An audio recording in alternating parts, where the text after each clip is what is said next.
안녕하세요. 이시다프 최봉기입니다. 중국 허난성에는 지난 17일부터 20일까지 무려 600mm 이상의 폭우가 쏟아졌습니다. 천년 만에 처음이라는 이야기가 나올 만큼 그야말로 물폭탄이 내렸습니다. 중국 당국이 중부 허난성 폭우로 인한 사망자를 58명이라고 밝혔지만 실제 사망자 수는 수천 명에 달할 것이라는 소문이 나돌고 있습니다. 이런 가운데 정제호 터널에 갇혔다가 구사일생으로 탈출한 시민 2명이 당시 긴박한 상황에 대한 인터뷰를 하였습니다. 허난성 위기관리청은 지난 24일 오후 4시를 기준으로 폭우로 인한 지역 내 총 사망자는 58명, 실종자 수는 5명으로 각각 집계됐다고 밝혔습니다. 이재민은 930만 명으로 집계됐다고 하죠. 위기관리청은 진광터널 북부 양방향 구간에서 이날 오전 기준 265대의 차량이 발견됐으며 이 중 200여 대를 견인하고 50여 대 정도가 남았다고 밝혔습니다. 공식 발표에 따르면 터널에서 확인된 사망자는 4명이라고 합니다.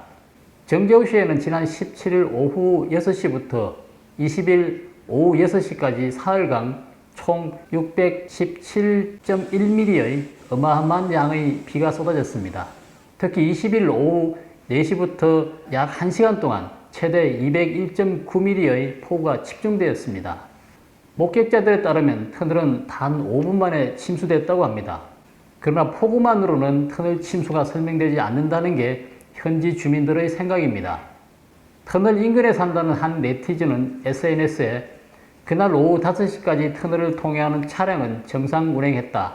단순히 폭우 때문이라면 터널이 물에 잠기기 전에 운행이 정상적이지 못했을 것이다. 터널이 순식간에 잠긴 것은 물이 역류했기 때문이라고 본다라고 썼습니다.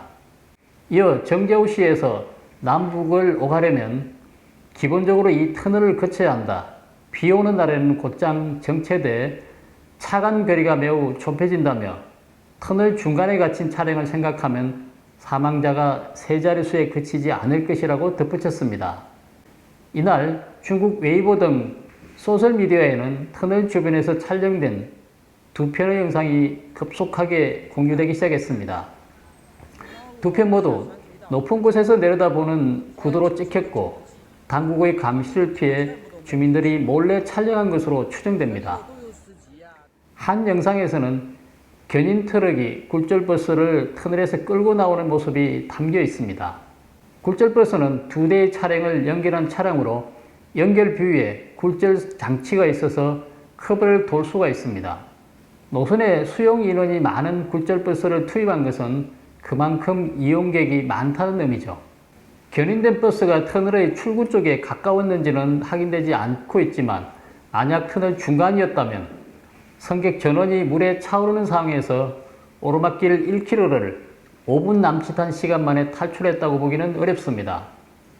그리고 터널 침수 당시가 퇴근 시간대였음을 고려하면 버스에는 적지 않은 승객이 탑승했으며 터널에는 한 대 이상의 버스가 갇혔을 가능성도 배제할 수는 없습니다.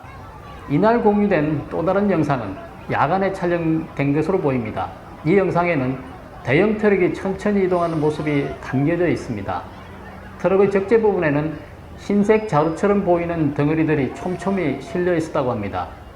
거리가 멀어 영상만으로는 화물의 정확한 모습을 확인하긴 어려웠지만 네티즌들은 밤늦게 대량의 흰색 화물을 어디론가 옮겼다며 희생자들이 담긴 시신백 같다고 지적했습니다.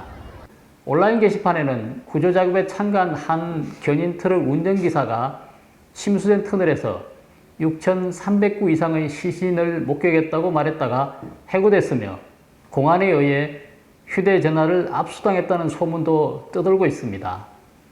당국이 발표한 허난성 전체 사망자 58명의 무려 100배가 넘는 믿기 어려운 수치지만 출처가 전혀 확인되지 않은 이 소문에서 중국인들이 완전히 귀를 돌리지 못하는 것은 코로나19 사태로 경험한 당국의 불투명성과 불신이 여전하기 때문인 것으로 보입니다.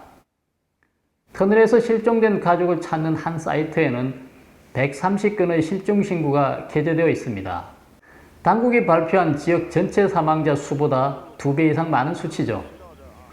중국 문제 전문가 탕진위원은 중국 당국이 국제사회에 발표하는 수치는 각국 연구기관이 인용하는 경제 통계마저 믿을 수 없는 것으로 정평이 나 있어서 현 정권의 불리한 소식인 참사 피해 규모를 진솔하게 밝혔다고 믿는 것보다 은폐했다고 의심하는 것이 중국에서는 합리적이라고 말했습니다. 한편 중국 당국 공식 집계 기준 최소 4명의 사망자가 확인된 흔안성 정제우시의 진광터널 남부 구간에 갇혔다가 9.4일생으로 살아난 리모 씨와 자오모 씨가 에포크타임스와 인터뷰를 하였습니다. 그들은 터널은 5분 만에 침수됐고 공포와 어둠 그 자체였다고 말했습니다. 자오 씨는 정제오의 한 회사 사장이고 리 씨는 거의 운전기사라고 합니다. 두 사람은 지난 20일 회사 직원 1명을 더 태우고 오후 2시쯤 출발했다고 합니다.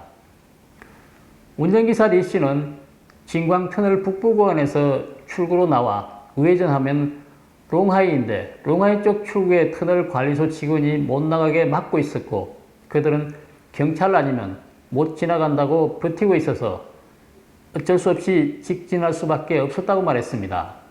진광터널은 북부 구간과 남부 구간 둘로 나뉘어져 있고 중간은 터널이 아닌 도로 구간으로 되어 있다고 합니다. 터널과 도로 구간이 만나는 곳에는 다른 도로로 빠져나가는 출구가 있었지만 이날은 터널 관리소 직원들이 출입구 이용을 막았던 것으로 보입니다.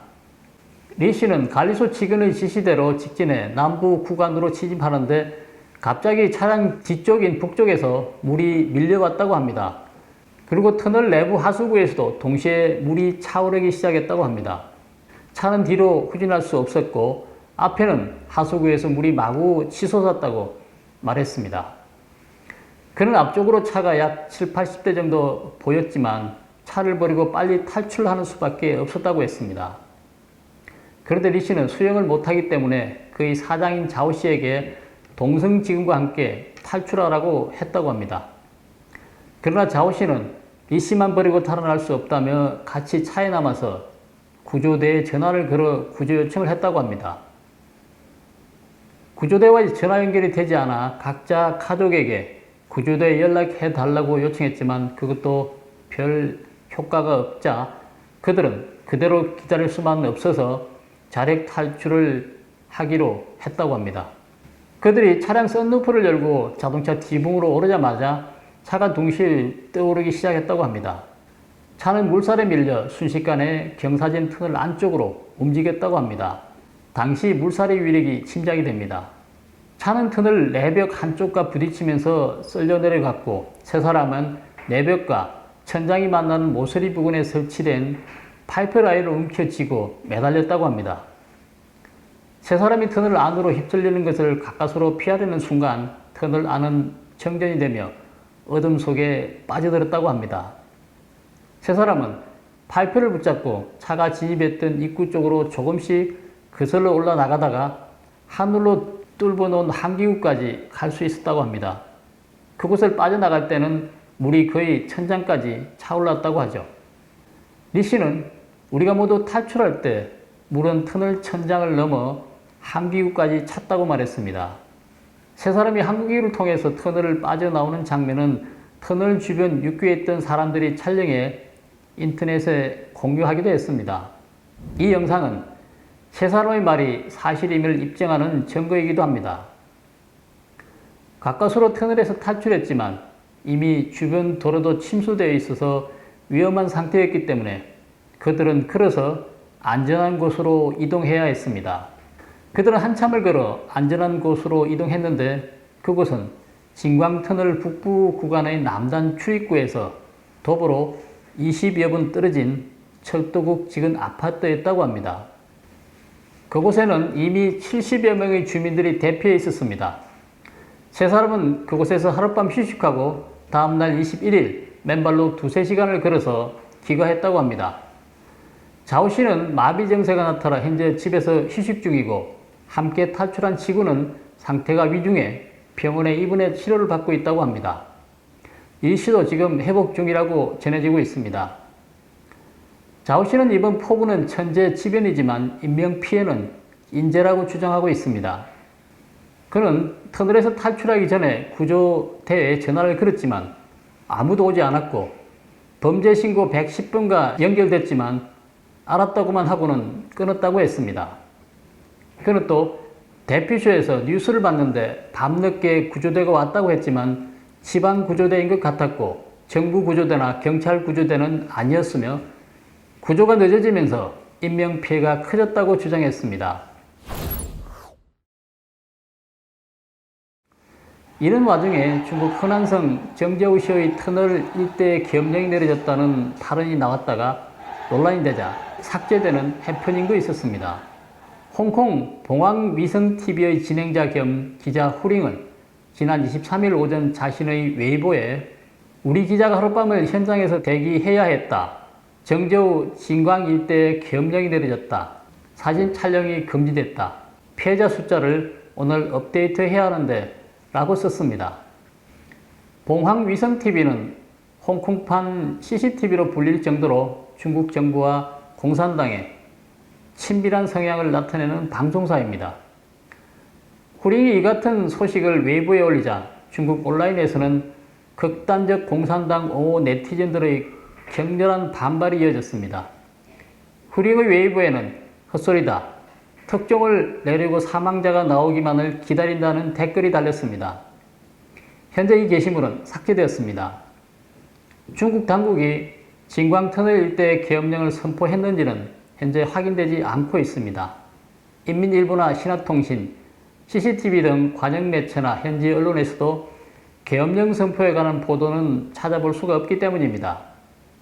다만 이날 중국 천년보는 중국 공산당 산하 인민해방군 제83집단군 병력이 진광터널 북부 구간으로 이동할 것이라고 보도했습니다. 그리고 실제로 23일 오전 군 병력이 도착해 구조 작업을 벌이고 있던 민간인들을 전부 철수시켰으며 현장을 완전히 장악하고 주민들의 접근을 엄격하게 차단했다고 합니다. 당국은 군 병력 파견은 구조와 현장 수습을 지원하기 위한 것이라고 밝혔지만 시민들 사이에서는 정부와 공산당을 비난하는 시위가 일어날 것을 억누르기 위한 병력이라는 반응이 나오고 있습니다. 중국 SNS에는 현장 주변에서 지켜보는 시민들을 공안이 과격하게 몰아내는 장면과 인근에 집결한 수십여 대의 병력 수송 차량 등을 촬영한 사진과 영상이 공유되기도 했습니다. 이번 사태와 관련하여 중국 주요 관영 매체들이 사망자 확인 소식을 전하는 발표 내용에서는 가족을 잃고 고통스러워하는 유족들의 반응이나 애도를 표하는 모습은 거의 찾아보기가 힘듭니다. 많은 생명이 목숨을 잃은 가슴 아픈 재난 사건인 만큼 중국 정부가 더 이상 계엄령을 내린 듯이 은폐하거나 진상을 덮으려 할 것이 아니라 정확한 사망자 인원과 사건의 전말을 발표하고 부디 가족을 잃은 중국 국민들의 아픈 마음을 달래줬으면 합니다. 오늘 방송은 여기까지 하겠습니다. 구독, 댓글, 좋아요를 눌러주시고 지인들과 공유해 주시기 바랍니다. 감사합니다.